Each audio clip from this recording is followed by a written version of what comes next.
New report reveals something that may be concerning for the child care industry right here in Nebraska. Experts say it could affect finding quality daycare for families. Abella Caracta is on your side with the latest on child care here in the state.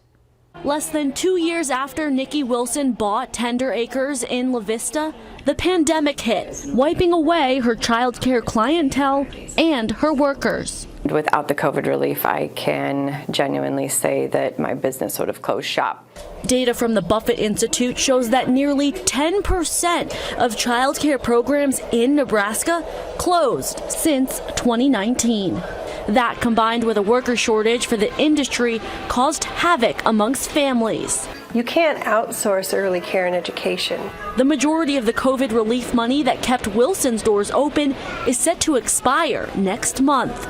I was reaching at the stars for public funding. And she got it, $500,000 worth, for different purposes, including PPP loans to pay her workers, and most recently, a business expansion grant to expand the number of children she can take in. Soon, she'll be able to accept 14 more kids to her roster.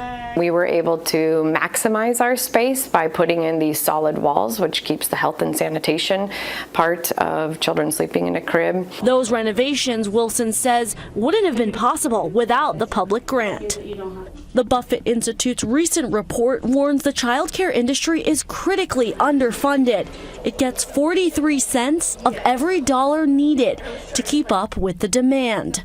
If we're providing early care and education with less money than what we actually need, that means we're cutting corners somewhere. The costs of child care, what is happening is it's going straight into staff wages. Not things to invest in growing the industry, which is why experts are sounding the alarm.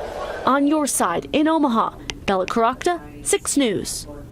Nebraska's GDP, or gross domestic product, grew by $8 billion from 2017 to 2021, yet spending on early childhood care and education decreased, according to the Buffett Institute study.